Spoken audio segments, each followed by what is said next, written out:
gone and I'm going to divide the law. We now talking about the court. Good morning, Your Honor. Good morning.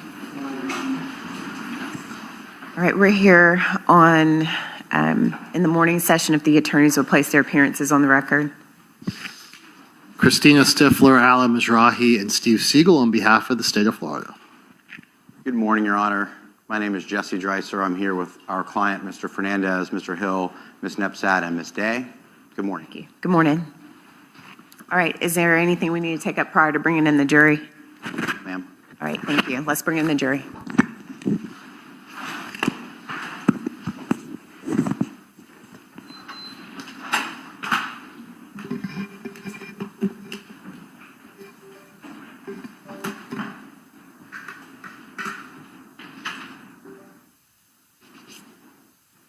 My palms still get sweaty.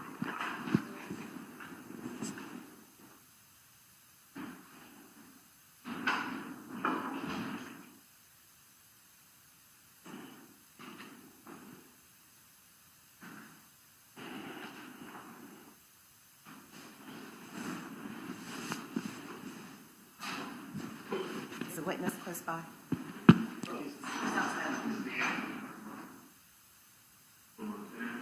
No. Thank you.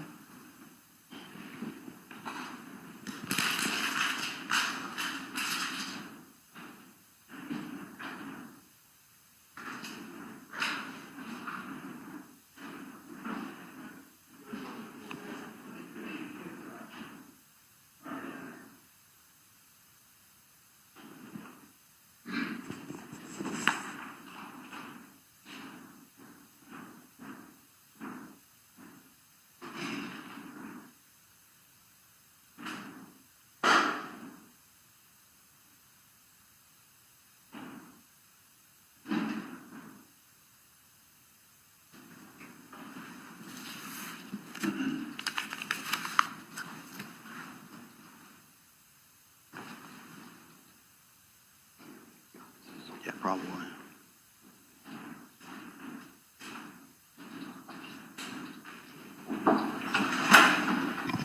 Honor, the jurors are entering the courtroom. Thank you.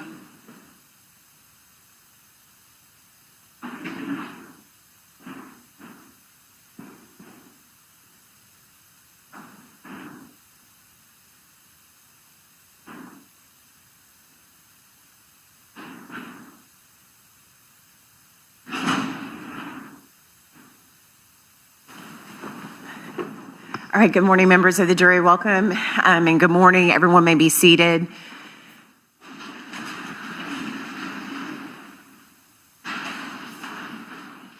All right, members of the jury, before we get started with today's portion of the trial, could you all please confirm and answer out loud that you follow the communication rules over the night's recess?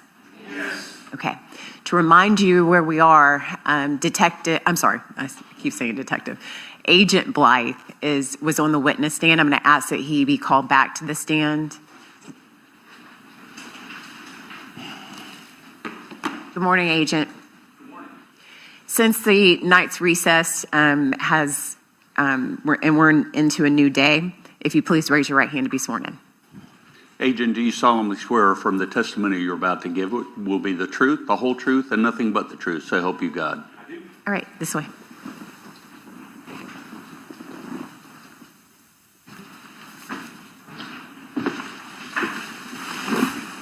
All right, Mr.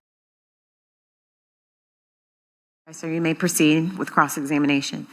Thank you. Good morning, Agent Blythe. How are you? Good morning. I'm well. You? I'm fine. Thank you for asking, and thank you for being here, okay? Absolutely. Yesterday, we had a little bit of an opportunity to get to know you and your background. And of course, you are an agent with the FBI, right? Yes, sir. And you have a pretty impressive academic background. You have a degree in, I think, business. Yes, in accounting. And then you have some experience in the real world and experience in law enforcement, combining all those skills, right? Yes, sir. Okay.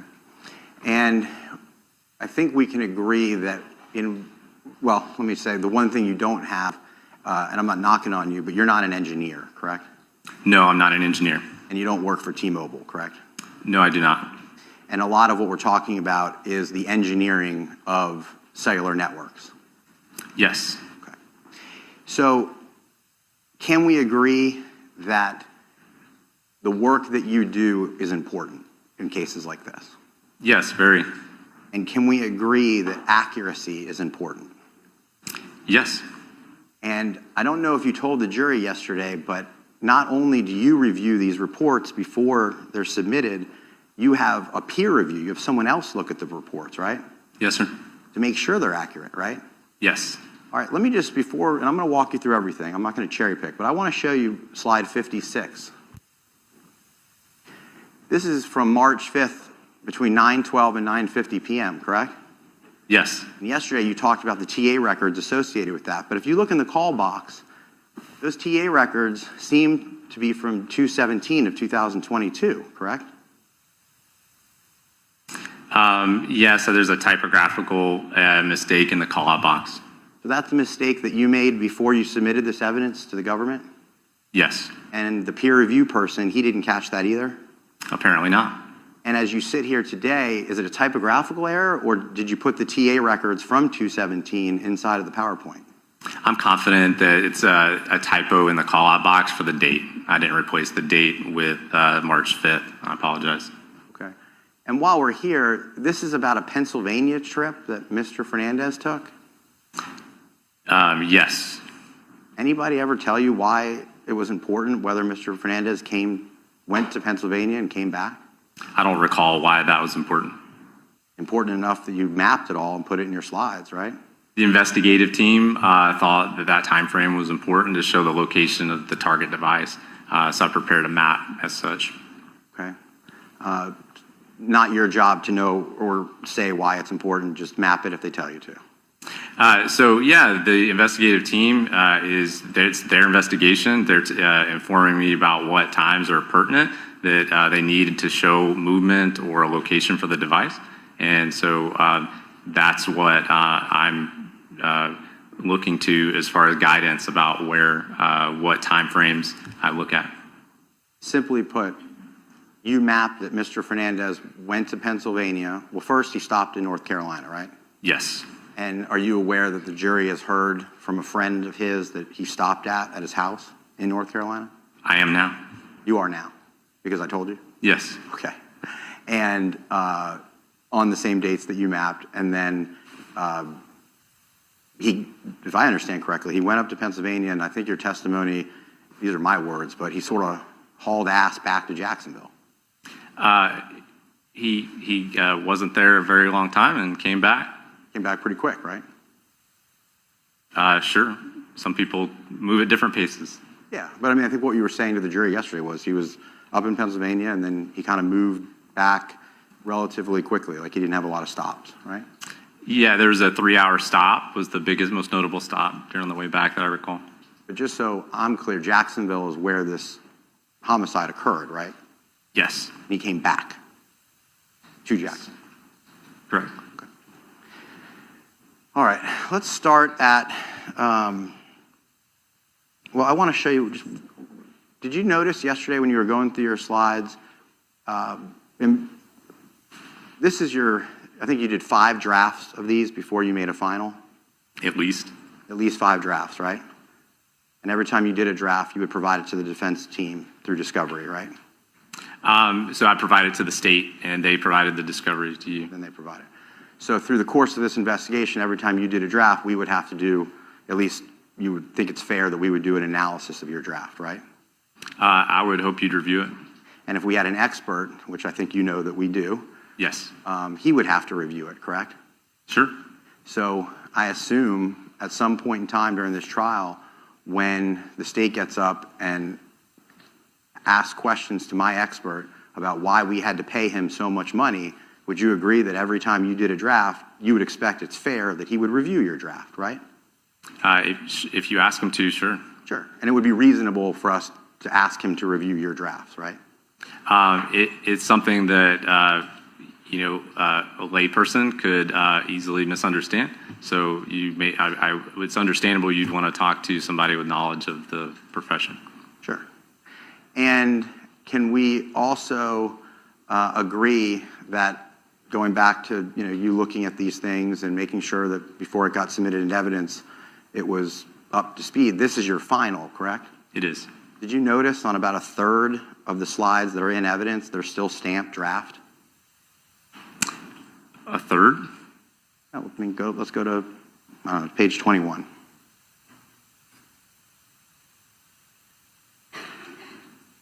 See draft?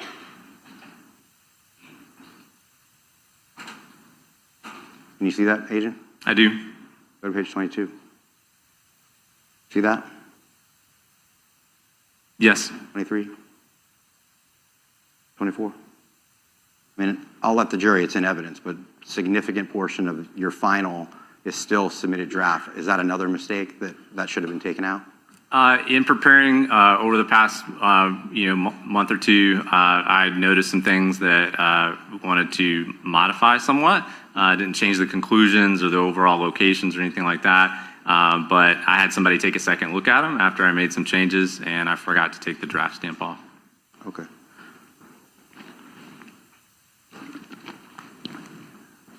You go to January 5th, please. Start slide 8. This is January 5th. You would agree that this is at 10:56 to 11:51, and it shows that Mr. Fernandez is in the area of his house. Yes, same geographic area. Not unusual for a person to be in the same geographic area of their home, correct? No. This doesn't tell you anything about Henry Tenon or anything about Mr. Fernandez other than he may be home, right? Correct. Next slide. All right, now we jump hours later, right? This is like 5 hours later. Yes, 5:24 p.m. is when this starts. Okay, and this is Henry Tenon going to the area of Jack's Beach, correct? Yes. All right, so now you don't have any information as to where Mr. Fernandez is on January 5th, do you? No, not during this time frame. You have no idea whether Mr. Fernandez saw Mr. Tenon when he came near the Jack's Beach area, correct? I don't have any independent knowledge of that. Yeah. You have no communications between the two of them on January 5th, correct? Not that I've been made privy to. You can't tie Mr. Fernandez to Henry Tenon on January 5th in any way using technical data or records that you have obtained. Not with these phone records, with cell site and Gmail records. Okay? And most importantly, on this day, Henry Tenon goes in the area of Jack's Beach near the Pablo Hamlet area, the Fernandez residence, right? Yes. You need to see that, or you agree with me? I recall that. Okay. But do you recall that he doesn't go anywhere near the crime scene? I think that not on this date and time, no. Yeah, that's what I'm asking you. On this date and time, January 5th, he doesn't go anywhere near the crime scene, right? And you do know, even though you're not, I guess you're part of the investigative team, but you're more the mapping guy, right? Yes. But you do know that there is a connection between Mr. Fernandez and Henry Tenon because Henry Tenon was his tenant at that time, right? I've heard that at some point he was his tenant. Sure. That's not like a secretive fact. And if I understand your slides, Mr. Tenon goes to the area of Jack's Beach, and you think that maybe, and can you go to the slide of the Marsh Inlet? He goes down, passes Pablo Hamlet, he passes Marsh Inlet, and he turns around and he comes back, correct? Yes. And if he is on the street, can you go to the one where it shows that he may be on... Mr. Dreicer, if you would, just for record purposes, refer to what slide you're referring to. I should have done that. I'm sorry. This all is composed of states 190, 182, and specifically, I'm asking Agent Blythe about page 12. Thank you. Page 12, this is where, different than many of your other slides, you don't have any confidence level on any of these slides.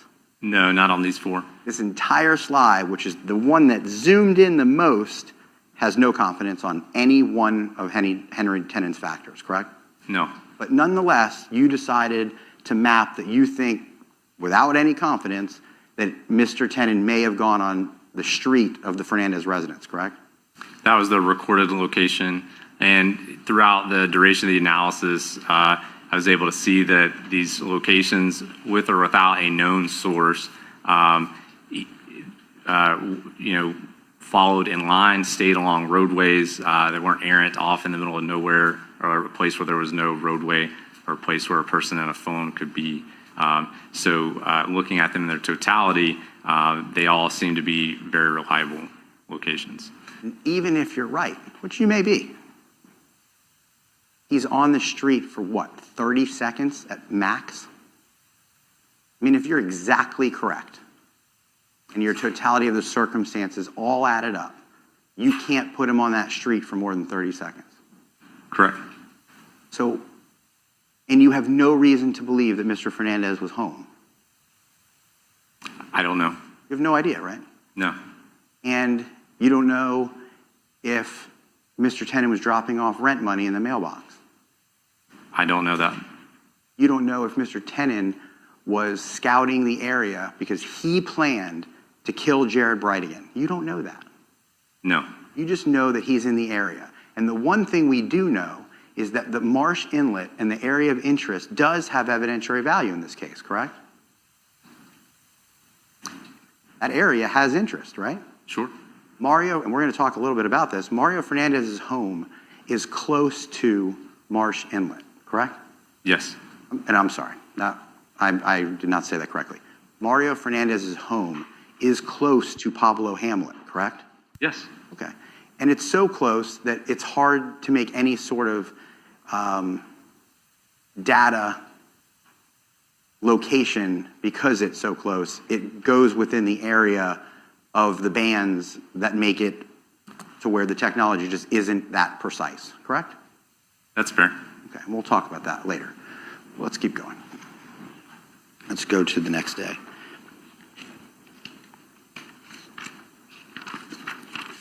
And that would be January 25th, correct?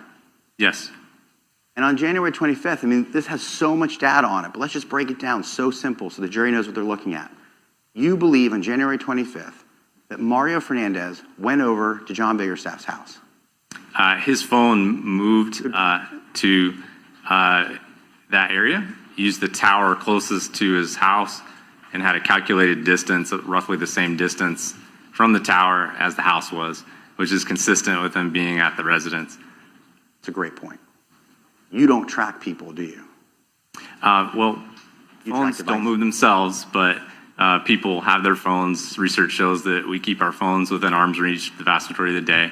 But yes, technically I'm tracking phones. So Mr. Hill, in his opening statement, told the jury just that. He said that studies show that people keep their cellular devices within arm's reach. That's what you guys rely on, correct? Yes, that's how we find people all the time. Exactly.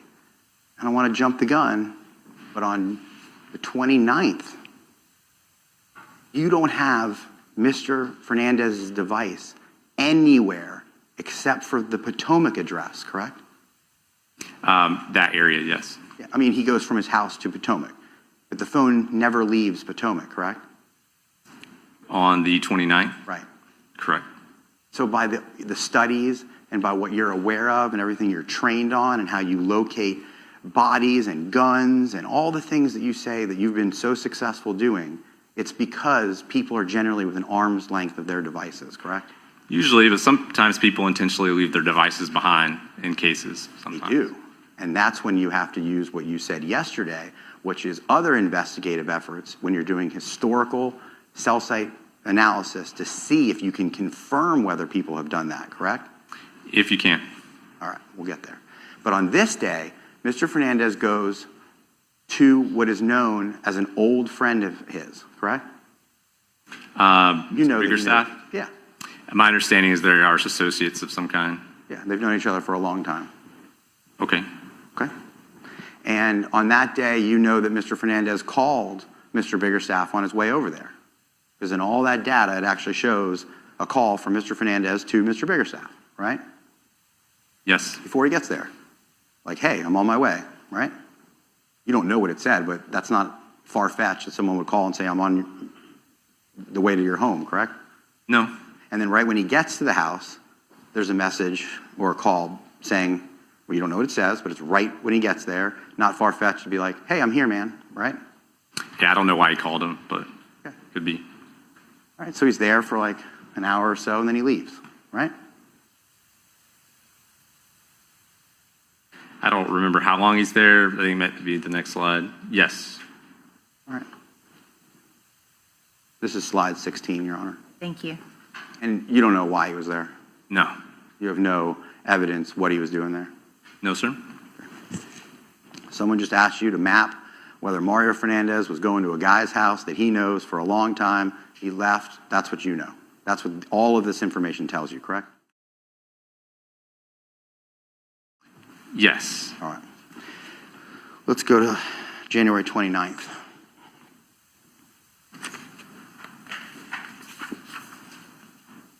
Okay, on this date, we're on slide 19. I want to talk about some ground information that I'm not sure that you said yesterday. Anytime the location of interest or the address of Potomac or anything on these slides, anytime, would you agree that your testimony, a golden rule, is it can never be farther than the bands? Very rarely, and if it is, we're talking less than 2% of the time, it's usually explainable because, for example, if you had a huge building like this courthouse and the antennas for the cell site are on different corners of this rooftop, it's huge. So if the latitude, longitude for the tower is dead center in the middle of the building, the antennas are on different corners of the building, that timing advance band could look a little farther away than it really is, or closer, depending on that layout. So usually you can reconcile that if you actually find a phone outside of the band that was displayed. So maybe not a golden rule, but a pretty good rule of thumb that Yeah. it's never outside the bands, correct? yeah, it's very rare. But on the inverse, when there's one band, it can be one or two bands inside. Yes, that's possible. Of course, that's not only possible, you know that to be the case, right? Yes. If I say that the Mario Fernandez residence is right on the border of a band in some of these slides, Yes. you'll agree with me every single time that it's in the parameter of one or two bands, so it's in the timing advance bands. Yes. Okay. The other thing that I'm not so sure was clear yesterday, in these pink bands, and let's use slide 19 as an example, anytime you may have a dot inside the pink band, but you have no idea where in the pink band the device is.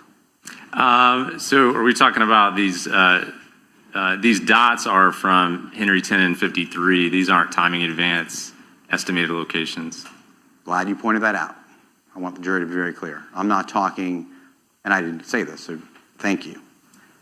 For these golden rules and concepts I'm trying to iron out, I'm not talking about the GPS stuff. That's different than timing advance, right? Right. These are two different people's devices on this slide.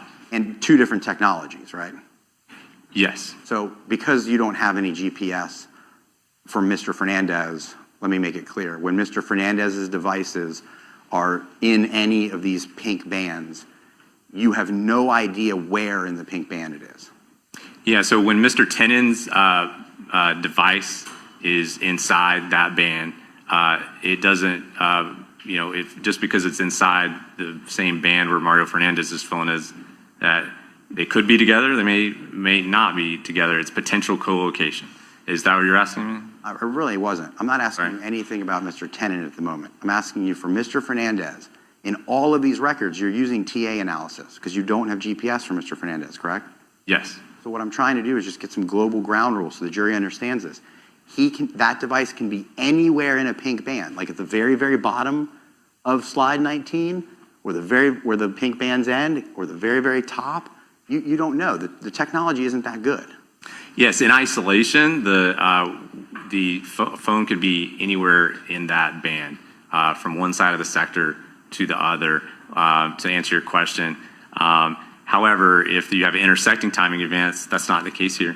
But when you do, if it's close in time, you would look at that area of intersection to narrow that area. For example, in this one, most of the slides, it could be anywhere in the pink band. Yes. Right. And the other thing that I want to make sure is crystal clear, that if Mr. Fernandez's device is in his pocket, okay, and Mr. Fernandez is in his driveway and he's sweeping, you have no idea the movement of the device within the pink bands, correct? No.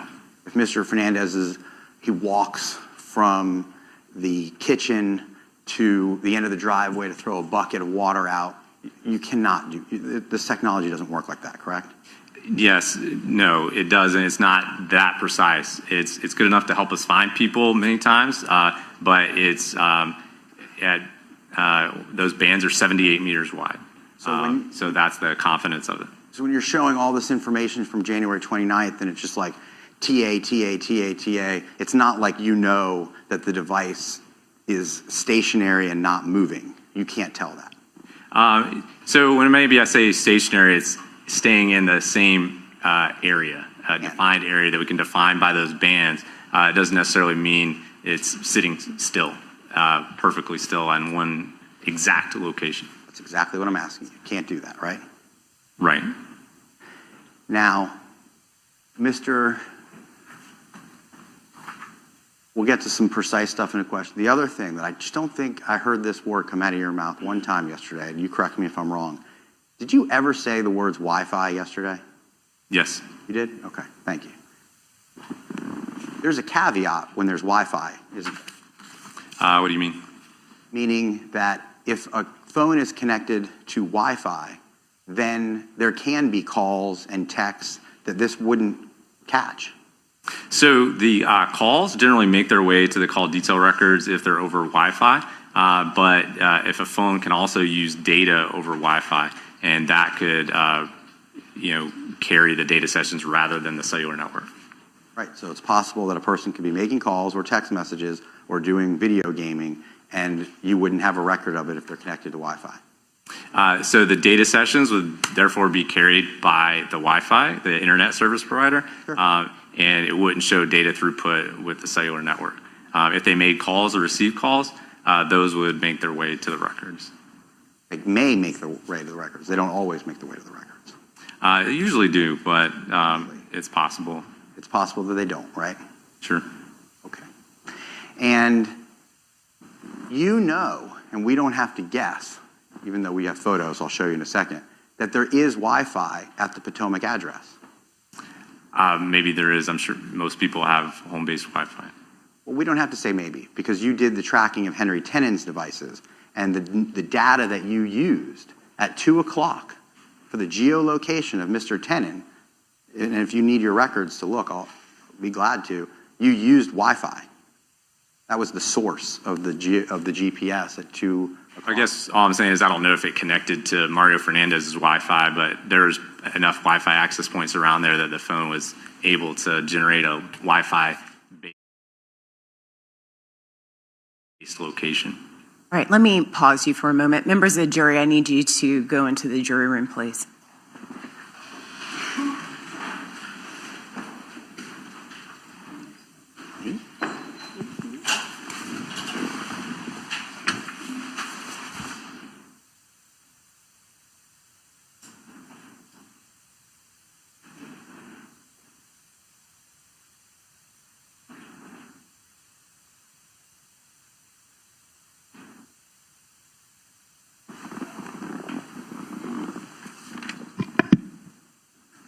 Agent Blythe, I'm going to ask you step outside the courtroom. Everyone may be seated. Yes, ma'am.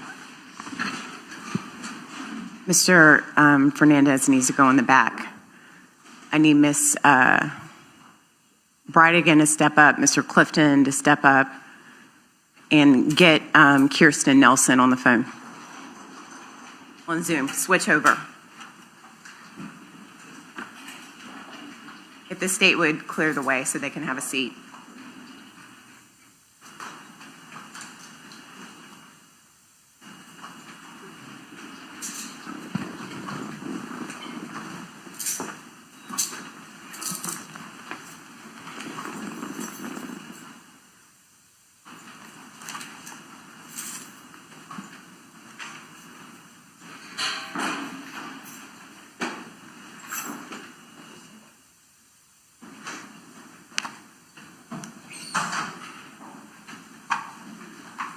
Do you want to call your appellate counsel? They can join via Zoom.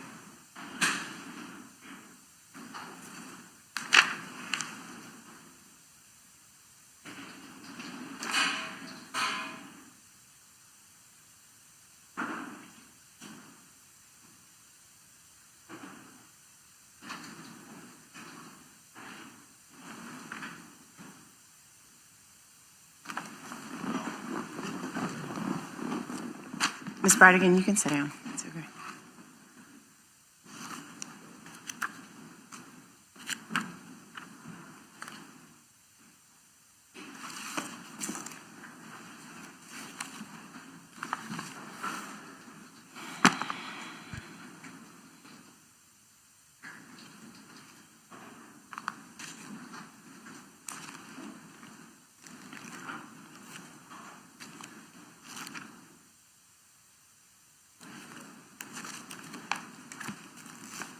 I'm going to copy the order. If you go into Zoom and put in that number, it should come up.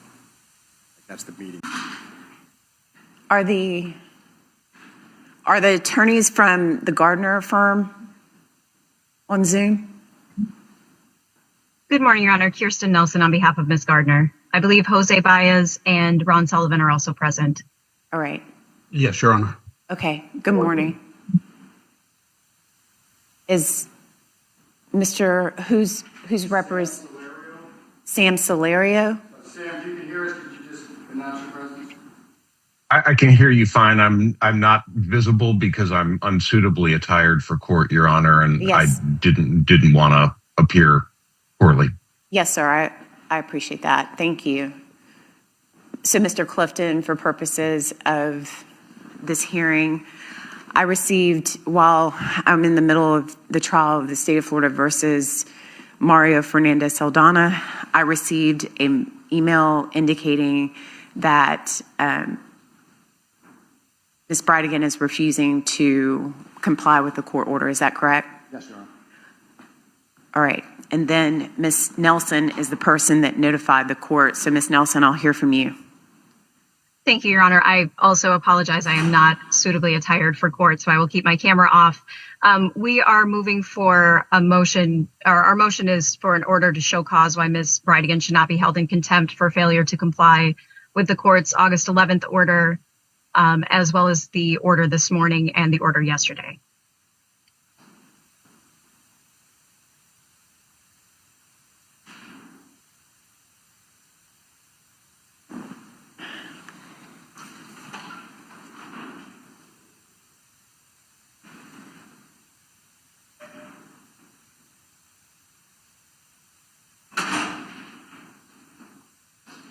Ms. Nelson, do you agree that it would be indirect contempt of court? Yes, Your Honor.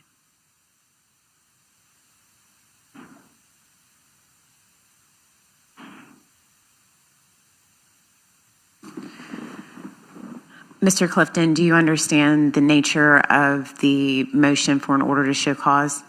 Yes, Your Honor. All right. So it is basically noncompliance with the court's order that was entered in on August 11th. And for the record, the court had a hearing that was requested based on the subpoenas that were issued pursuant to a prior order. The court heard the objection of the party, the non-party. I then, after that hearing and after consideration of the side that was presented during the objection, the court overruled the objection and issued an order of compliance because it was not being complied with. That is the prior order. Then this morning at approximately 7:19, this court got notice that Ms. Bridegan wanted, counsel filed a petition for all writs. The 5th District Court of Appeal has docketed now the appellate process, which is the appropriate way to go if there is disagreement with the court's decision. In the trial court, I believe it was you, Mr. Clifton, that filed the motion to stay this morning. It was approximately, I think, about 8:15 or 8:20, About maybe. 20 p.m. last night, Your Honor, but It was 10:20. I didn't get notice of it until early this morning. Yep. Then defense counsel filed a response. The court then issued another order denying the stay and denied it within, I believe it was about 8:30ish, giving Ms. Bridegan 30 minutes to comply with the court's order. Additionally, in the prior hearing, in the prior order, the defense has gone through the expense of asking and paying for an expert to come up to take possession of the phone to comply with the court's order and then return the phone to Ms. Bridegan in short order so that she could have her phone basically selectively downloaded and then returned to her so that there would be as little time away from her phone as possible. And so that is what is not being complied with. Do you believe that this is sufficient notice, or I can write the order to show cause? I'm going to grant the order to show cause, and I can write down date and time. Pursuant to the rule, I believe that you are entitled to reasonable time to prepare a defense for Ms. Bridegan. we would want reasonable time to prepare a defense. All right, and I hope that this is not to wait out whether the 5th District Court of Appeal is somehow going to stay. But I will give you, right now, I stopped the trial at exactly 9:30. What do you believe reasonable time would be, Mr. Clifton, for you to be prepared for the defense of an order to show cause for noncompliance, which is indirect criminal contempt of this court? Your Honor, looking to do this today? Yes. Because the expert drove up today, and so I don't... I understand, Your Honor. Okay. 2 hours? Can we... And we have a lunch coming up at some point. 12:30? Yes, sir. Yes, sir. I will, if you require, I will. I will have something written up and filed for you to answer to. I can get it probably by 10:15, and then I would have the hearing, I would say, at 12:30. Is that reasonable? Yes, ma'am. That would help. Yes, sir. All right. And whatever counsel, if you all could get in, do you want Ms. Gardner transported? No, Your Honor, we'll waive her presence. Thank you. All right. I will see you all again at 12:30 for this hearing, okay? Thank you, Your Honor. All right. Thank you. Thank you.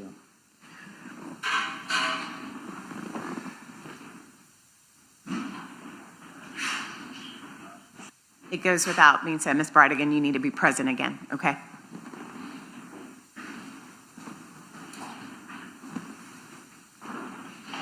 Go get the jury to get back ready as soon as. Transcripts. Can someone read back to me the last question I asked? You got it. I'll pay you. Can you have a read back, please? Hold the jury. You don't have to say maybe because you did the tracking and listening data that you used at 2 o'clock for the geolocation of Mr. Tenon reviewing the records to look at outside. We used Wi-Fi that was sorted with GPS at 2 o'clock. So all I'm saying is I don't know if it's connected to Mario Fernandez Wi-Fi, but there's enough Wi-Fi access to come surrounding it. The phone was able to find a Wi-Fi based location. Okay. Thank you, Madam Court Reporter. Thank you, Your Honor. You're welcome. They can come in if they're ready. Your Honor, the jurors are in the courtroom. Thank you.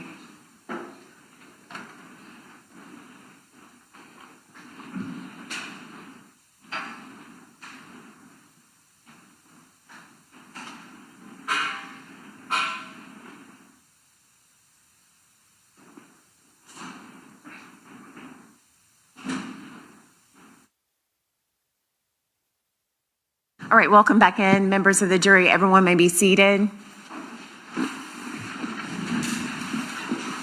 Mr. Dreicer, If I could just interrupt you for a couple more seconds.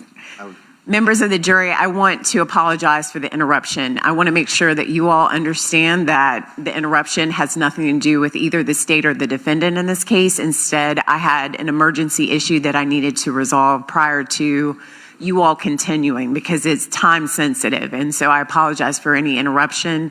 I believe that we're back on track. So if you thought anything, you should disregard anything. It was my issue, not the attorney's. Does everyone understand that? If you could answer out loud. Yes. Perfect. Let's go. All right, we're back. Yes, sir. Okay, thanks for being here. We're now on January 29th. That's a day that the government asked you to map, and you did that, right? Yes. Now, did you talk yesterday about the fact that you do sometimes, in other cases, review surveillance in conjunction with cellular data so you can form a better expert opinion, right? Yes. You did not do that in this case. I'm generally, unless it's my own case or an FBI case on my squad, I'm not part of the investigative team, and so I'm not out doing video canvases. So any video surveillance that would be provided to me to use in conjunction with this would be dependent on the investigative team. If it was available for them to find it, get it provided. I still have permission to walk around? Yes. I took the liberty without asking. Thank you. Well, just for example, they did provide you information that they thought was important, and I'm reviewing States 210. This is the vehicle, the license plate readers. Do you remember? Here, I can just pull it down. Remember looking at that yesterday, Agent? Yes, I do. You didn't pull that information, correct? No, The investigative team gave that to you, correct? they did. And that was to help you, in your expert opinion, make conclusions as to where Henry Tenon may be located, correct? See if that lines up or not with those locations, yes. And it did. I mean, it had Yes. some evidentiary value that a vehicle registered Henry Tenon's father was near the location of where Henry Tenon's cell phone was via its GPS, correct? Correct. So that's exactly what we're talking about. The ability to try to confirm otherwise, which is just numbers and data on pieces of paper that you received from T-Mobile, right? So I use it as a technique. I call it layering. So if I can get more data sets, more locations, I'll use them. Perfect. And I asked you in this case, did you review any surveillance as a part of your layering technique that you just described to the jury? No, I don't think there's any other surveillance that I can recall provided to use in conjunction besides the license plate readers. Would it help assist you in your expert opinion to know, and the jury has already painstakingly watched hours of compiled surveillance that law enforcement did, not at this time, but at the Potomac address? Meaning, would it help you in your expert opinion to know that Mario Fernandez frequents the Potomac address regularly?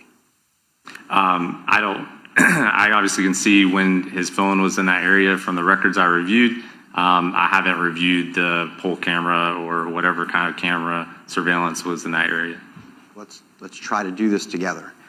This day, you have Mr. Fernandez's device at the Potomac address for a couple hours, give or take. Yes.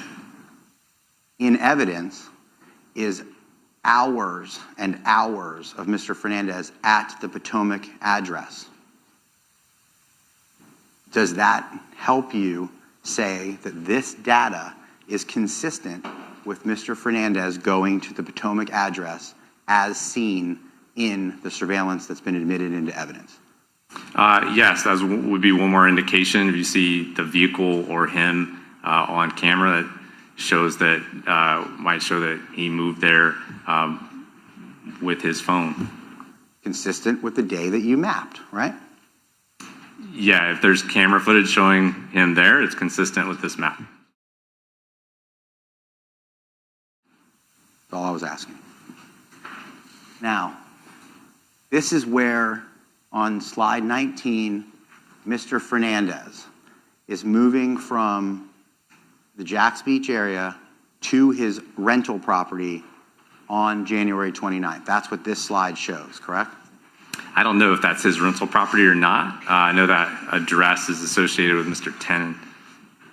No one told you that Mr. Fernandez owned that place? No. This is the first that you're learning of that? I don't remember that. Again, I'm not part of the investigative team. I'm there for phone-based location information to try to show where devices are around these circumstances. Well, let's talk about it. You're the expert in this case, or one of them. Let's make sure you understand, because I think it could be important. Mr. Tenon is alleged to have killed Jared Bridegan. You know that, right? Yes.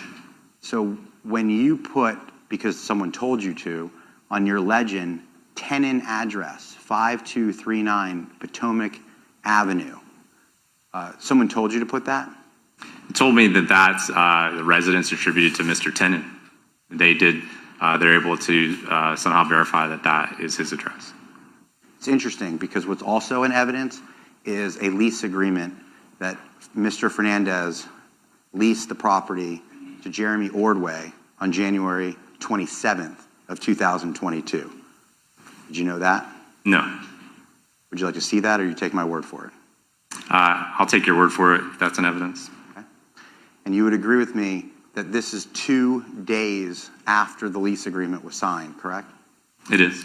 So you don't know why that law enforcement told you to put the murderer's name on this slide and not two different things. One, that it's Mr. Fernandez's actually owned property.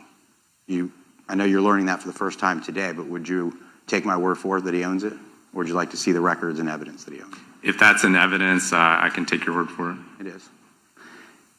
And secondarily, as the landlord of the property, he had already rented it to a different individual by the 29th of January.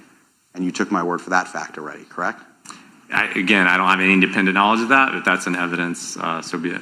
But nonetheless, whoever told you to make this slide decided it was best to put the Tenon residence when you have taken my word for two facts that make this not the Tenon residence, correct? I don't know all those factors, if Mr. Tenon still had access to it, or what the dynamic there was. So the investigative team felt that it was a residence attributed to Mr. Tenon, and I took their word for that.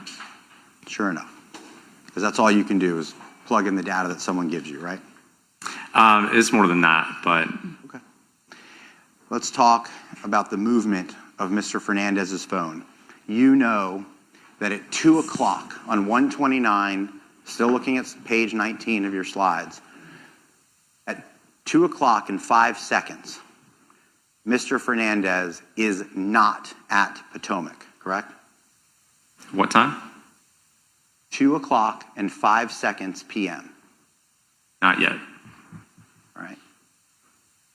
Can you show the jury, so my question's more clear, when I say that he could be anywhere in the band, using that band as an example, can you show the jury where he could be? Yeah, so this event, this phone could be anywhere in this shaded area of this band. Mr. Dreicer. I'm going to ask would you help me change the color? Is that what you were going to ask, Judge? I'm sorry I interrupted you, but I think I knew what was coming. And I say Wait a second. Sorry.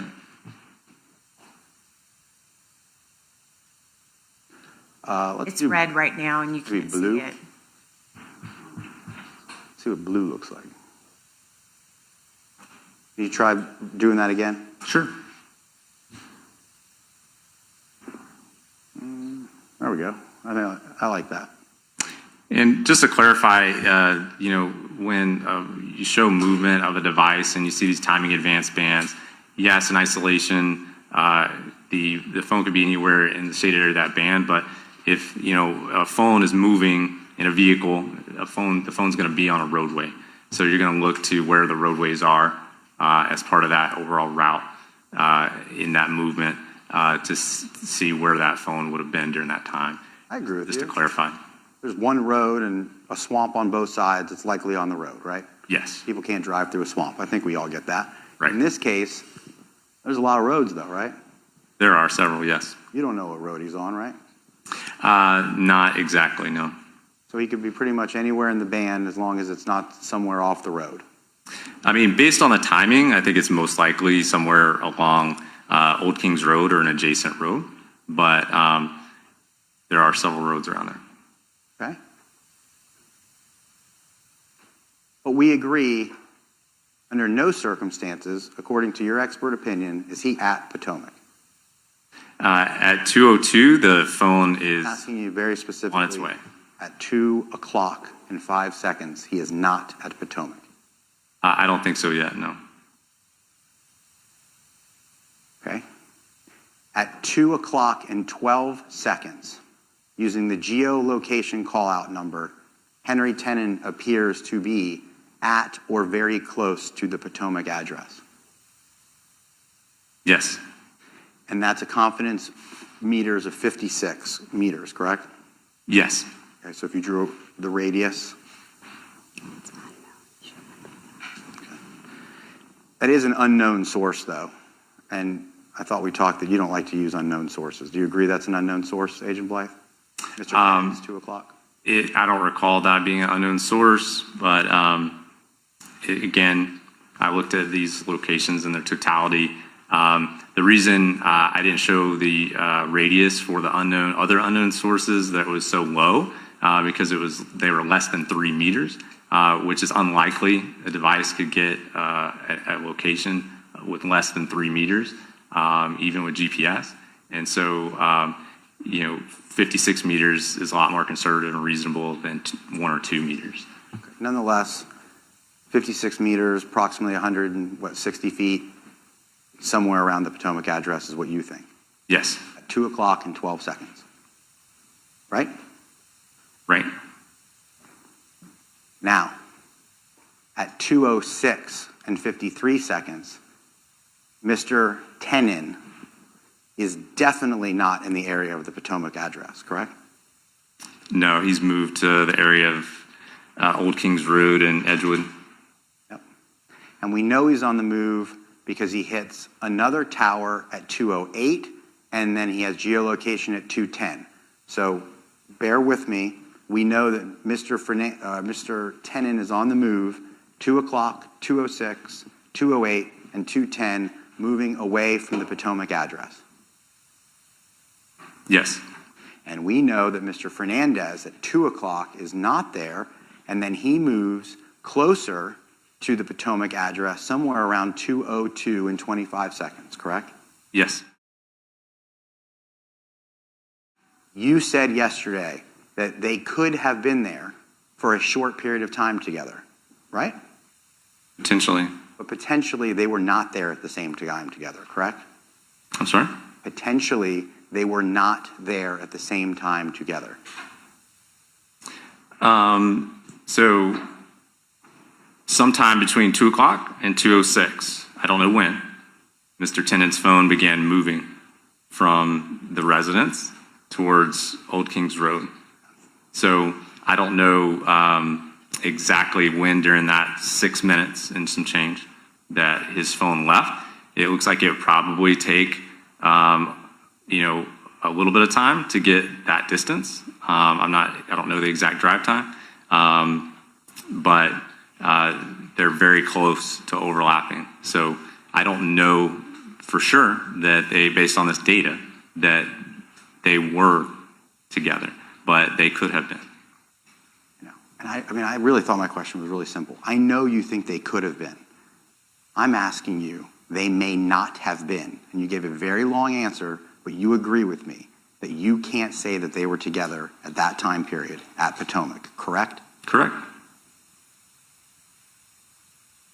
And while you track devices and the studies show that people are within arm's length of their devices, can you tell me one time while Mr. Tenon is away from Potomac that you can put Mario Fernandez with Henry Tenon? Based on this data, no. Okay. And based on the data, not a shred of evidence that Mr. Fernandez was with Mr. Tenon during that time period, correct? There's no location in data, during this time when Mr. Tenon's devices leave and then come back that I can show that on the 29th. And there's not a shred of surveillance that has ever been provided to you that puts Mr. Fernandez with Mr. Tenon, correct? I'm not aware of it, no. You're not aware of any receipts or financial transactions that put Mr. Fernandez outside of the Potomac area during that time period, correct? Not to my knowledge. You're not aware of a single eyewitness that puts Mr. Fernandez outside of the Potomac address or area at the time that Mr. Tenon is gone, correct? Not to my knowledge. And you don't know whether Mr. Fernandez may have connected to the Wi-Fi at the residence in which he owns, correct? Could you repeat the last part? You don't know if when Mr. Fernandez arrives at Potomac, he connects to the Wi-Fi there. I don't. And of course, if he was there and there were data sessions, it wouldn't be picked up on these TA records, correct? If he's using cellular or using Wi-Fi based data instead of cellular data if and when he connected to that Wi-Fi, I don't know if he did. You can't tell that based on the cellular records. Exactly. And it's not uncommon for people to connect to Wi-Fi to places that they routinely go, correct? It's not uncommon. Thank you.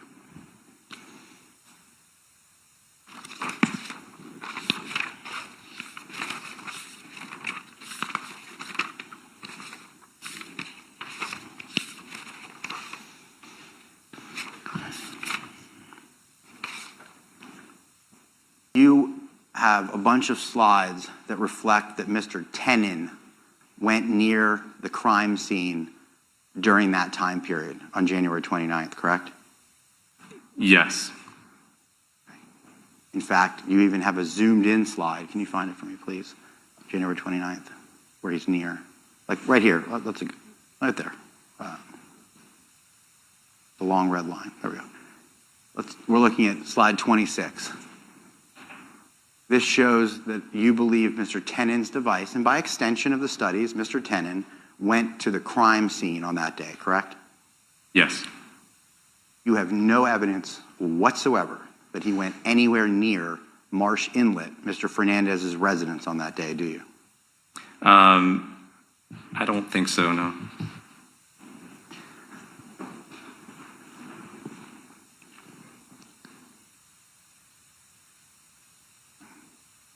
February 15th.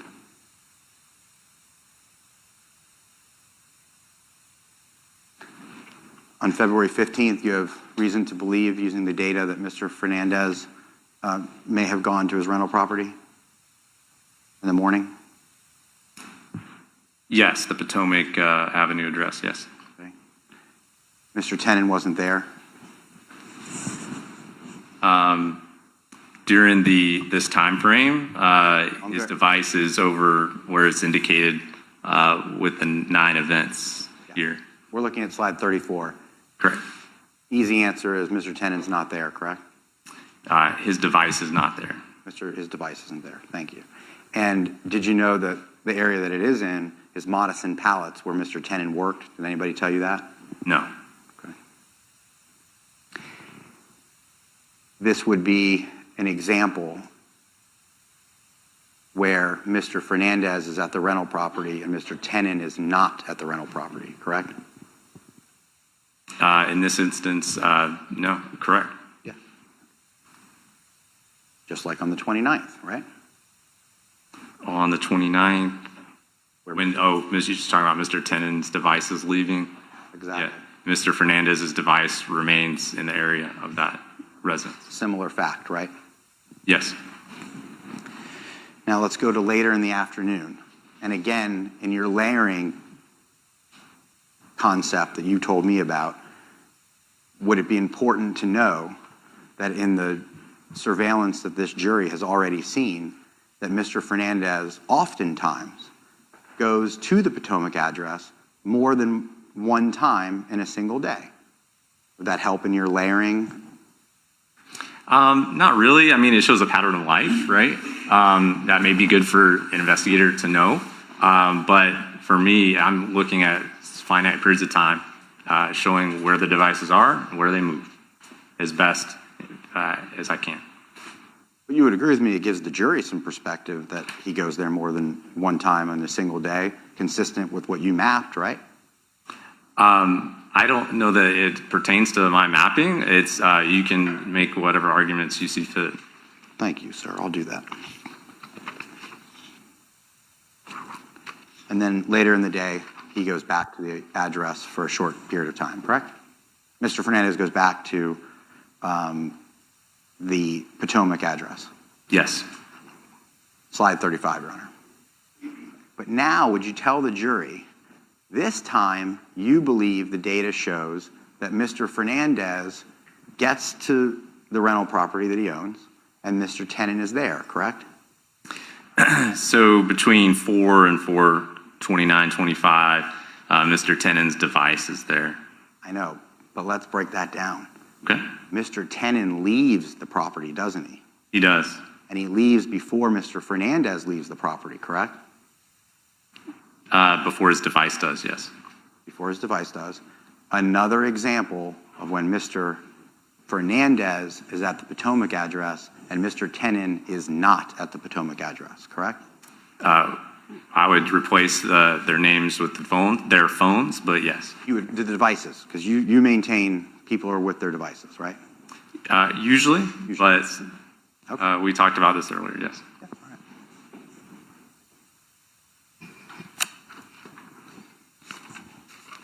On the evening, moving to the 16th, which is the day of the homicide, let's go around slide 39. Okay. There's a lot of data on these slides. Would you agree at some point in time, and this is real talk, simple, I'm not trying to confuse it, it looks and it appears that Mr. Fernandez left his residence in the early afternoon or late, the early evening, around 5 o'clock. He travels west on Beach Boulevard. He turns around, he travels east on Beach Boulevard and drives home. Would you agree that that's pretty consistent with all of the slides from that time period? That's a good way to put it. I'm sorry? That's a good way to put it. Thank you. And now, again, no one's ever provided you any evidence that Mr. Fernandez left his home on the evening of the homicide, correct? Left his home at what time frame? On the 16th? Yeah, during the homicide. After he gets back from the Beach Boulevard, he goes west, then he goes east, he comes home. You have no surveillance that puts him outside of his home. No. You have no eyewitnesses that put him outside of his home. No, not to my knowledge.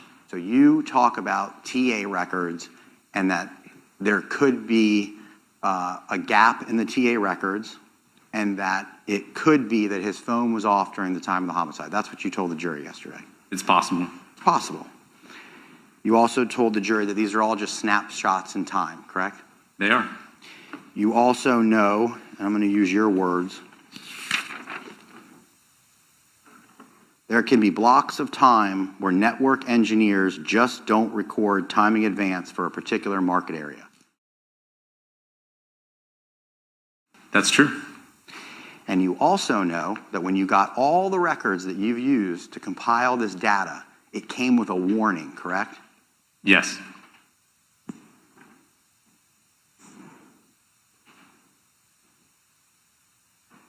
But I just may have a moment, Your Honor, I got to switch gears.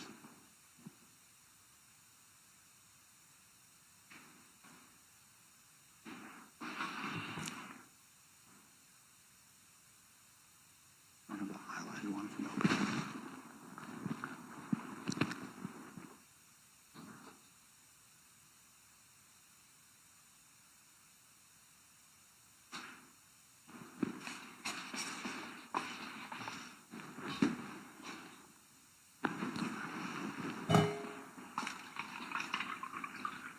You can publish it. This is the warning that you received from T-Mobile?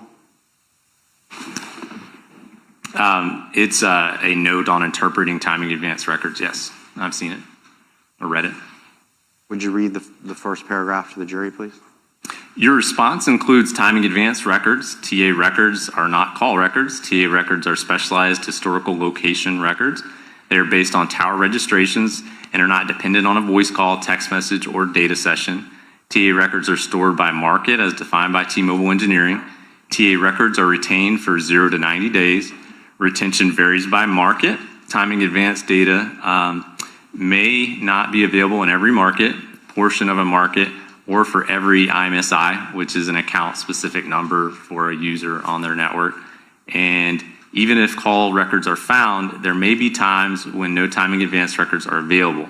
Please exercise caution in using these records for investigative or prosecutorial purposes.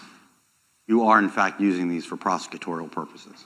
Absolutely. And what they mean there is you need to know, understand them, and they're gracious enough to come and provide training directly from their network engineers to FBI CAST and other units.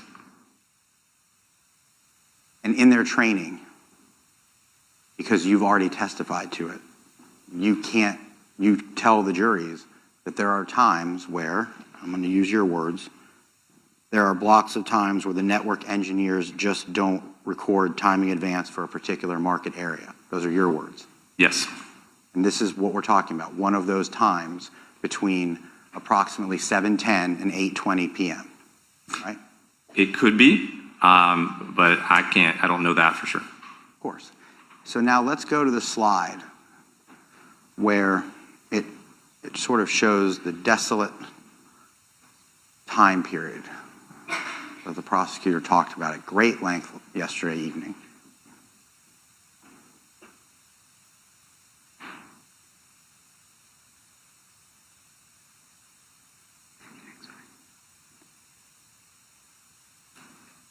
This is showing that there is activity, TA records around 209, 210. 709, 710. Yeah, I'm sorry. 2 being the month, 709 to 710, and then there's a gap. Yes. Between 820. That's what you were talking about. That's what T-Mobile's talking about, right? Could be, possibly. Okay, so now let's go.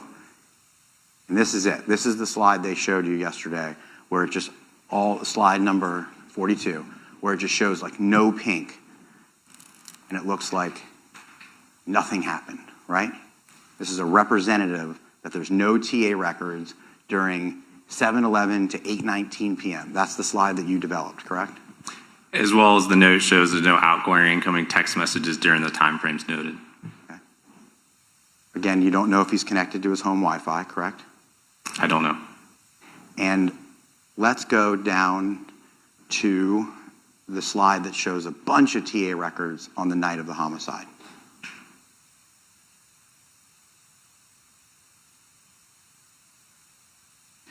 Slide 49.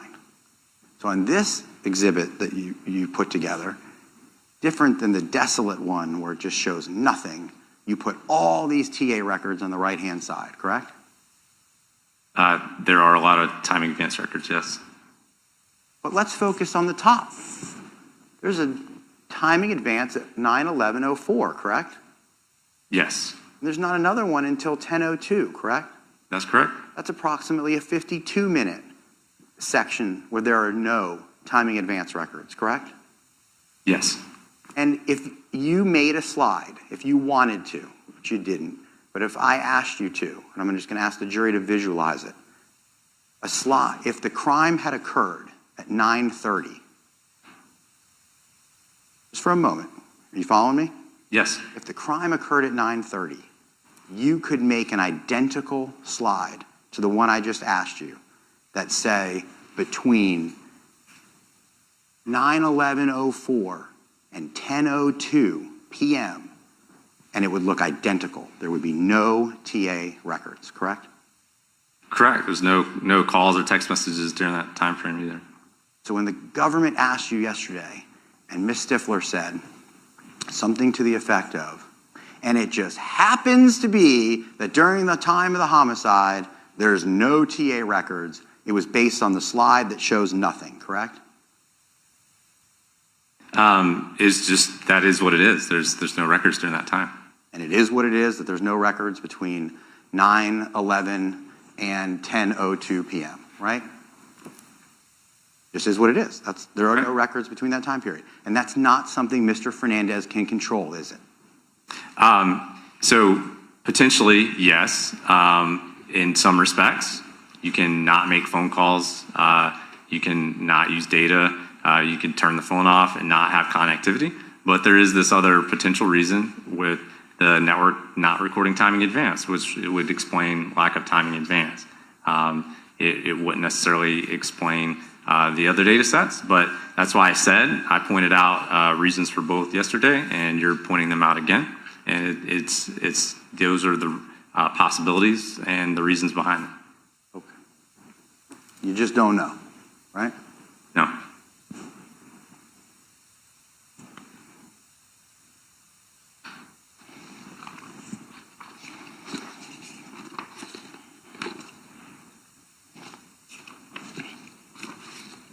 May I just have a moment, Your Honor?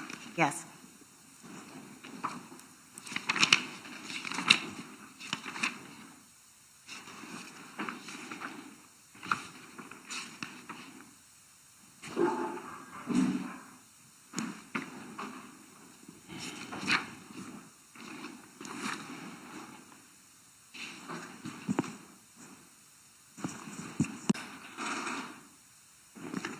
Agent Blythe, do you see that there's a timing advance gap starting at 12:43 a.m. on the 17th? About a 30-minute time frame. Yeah, between 12:43:32 and 1:16 a.m. 14, and I'm referring to the same slide, Your Honor, slide 49. That sort of gap or lack of timing advance for a short period of time, 30 minutes, let's say, could be the phone being somewhat idle. Text messages, voice calls, using data, cellular data can generate those, as well as signaling when the phone's moving. But while the phone's just sitting there idle, there may be a little bit less. Or I guess it could be argued that he turned his phone off and back on again, right? It's possible. Did you know law enforcement was there at approximately 12:36 that night? That's when they arrived? I don't know when they arrived. No. Okay. The jury heard and they'll make their determination, but I'm going to represent to you it was somewhere around 12:36 that they arrived to give the death notification to Ms. Gardner and Mr. Fernandez, okay? Okay. And they were there past the 12:43 hour. So again, if Detective Burrell has testified that Mr. Fernandez wasn't playing with his phone, he wasn't fumbling with his phone, it would be likely that Mr. Fernandez did not turn his phone off at that time, right? I wasn't there. I don't know if he had access to his phone, had it in his hand, in his pocket, or if it was sitting on the nightstand. I don't know.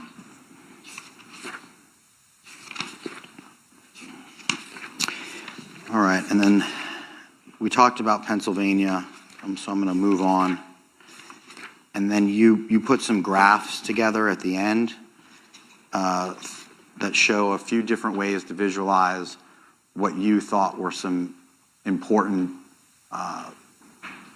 historical pieces of information about when he uses his phone and when he doesn't. Is that a fair description? It's just pattern of life is showing in a benign way just when the device is used more by frequency when the device is in use based on the call detail records. That's what I was going to ask you about, based off call detail records, right? Yes. None of these charts factor in Wi-Fi whatsoever. No. So, well, yeah, so text messages are indicated in the records. Calls go in the records even if they're over Wi-Fi. It's not including data sessions. it's not including data sessions. You didn't factor in Wi-Fi into this equation whatsoever. Well, a lot of the records are there, whether the phone's using Wi-Fi or not, in the call detail records. I think my question was, you did not factor what's happening when he's connected to Wi-Fi during these time periods at all. So again, that's why I was clear. It's based on the call detail records, and it doesn't necessarily account for other usages of the phone that aren't incorporating the cellular network. Like gaming. Oh, like gaming? Gaming, like data session. Correct. The jury's learned that Mr. Fernandez was a big gamer. Did you know that? No.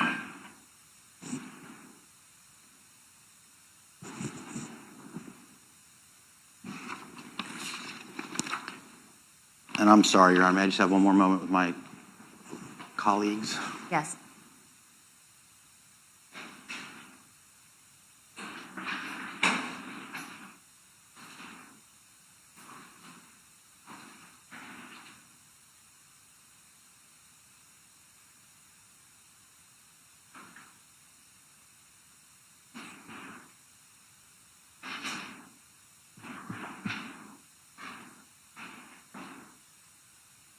I have no further questions for the witness at this time, but I just need a minute to clean up my mess. Sure. Ms. Stifler, do you have redirect? Just 2 questions, Your Honor. Okay. Do you want to do it from counsel's table? That would be fine. Okay. Did you need the? I might use just one of the slides quickly. All right. They don't have to wait If for you me. could give them a moment.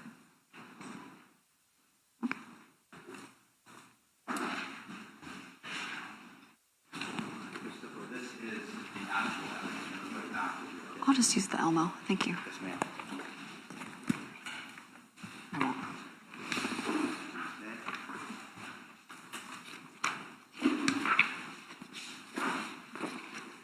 These maps. I'm trying to show a fair and accurate, reasonable representation visually of where the location of the phones were and the movement of those devices with the level of precision warranted by the data set. So you speak for the data, Yes. and you don't have a position when it comes to the data. You map it as it's provided to you. Yes. One last question. You had a couple different types of data, in this case, timing advanced, cellular location data, and Google location data. In your career, have you ever mapped location data that you obtained from the download of a cellular device? Yes. What types of location data are available on a cellular device itself? Not from the provider, but right from the phone, plug it in and download it. Right, so it's the same source that Google's getting the locations from. It's just transmitted to Google, like with the Henry Tenon 53. But the phone has several options to generate a estimated location. It could be the GPS receiver on the phone. It could be what's called Wi-Fi based locations, or the phone can see Wi-Fi access points around it, see the signal strength, and then estimate where its location is based on the location of known Wi-Fi access points around them. Third, it could be Bluetooth technology or cellular technology. The phone can see what cell phone towers it gets a signal from around it and can estimate a location as well. Is that type of data more precise, similar to the Google location data you had for Henry Tenon 53 at Gmail? Certainly the GPS, Wi-Fi, and Bluetooth sourced locations, yes, those would be typically more precise. Cellular is just going to be similar to cell site in that it's a broader estimated location. So if you had the ability, if data was available on Mr. Fernandez's phone, with location data, it's possible you could more precisely map the location of his device during some of these time periods. Yes. If that data existed and was available to you. Yes. I have no further questions, Your Honor. Anything further for this witness? Just on those points, correct? Okay. Do you know if on the night of the homicide, when they gave a death notification, they asked for Mr. Fernandez's phone? I don't. Do you know when his phone was collected via warrant? I do not. Certainly law enforcement can get warrants, they can stop people, and they can collect their devices, correct? Yes. And generally, the suspect doesn't know when that's going to happen, correct? Your Honor, this is beyond the scope. Now, this is directly to her asking questions about other people's phones and other investigations, what information he could use if he All right, had it. stop. I'll overrule the objection. You can ask. Thank you, Your Honor. People don't generally know when their devices are going to get seized. No. And in this particular case, a warrant was issued Approximately 11 months after the homicide for Mr. Fernandez's phone. Did you know that? I did not know that. And that's when they got it, 11 months later, right? If that's true. That's when you would have had that ability to look at that phone when law enforcement seizes it, right? Yes. And in your expertise, nowadays, people are extremely reliant on their cell phones, correct? Yes. New cell phones come out regularly, correct? Yes. And people get new cell phones fairly often. Every couple years. Some people more than that, right? Yes. Thank you. No further questions. Anything further, Ms. Stifler? May the witness be excused or Be excused. subject to recall or no? Sure, we'll do them subject to recall just in case. Right. Agent, you understand what that means? Yes, ma'am. Okay, so you can step down now. Please stay in contact with the attorneys. Yes, ma'am. The next witness, is it a longer or shorter witness? Probably going to be about an hour. Okay. Members of the jury, we're going to take our mid-morning break. We'll give, the court will give you 15 minutes, so we'll return back at 10:50. Leave your notepads on your chair, please.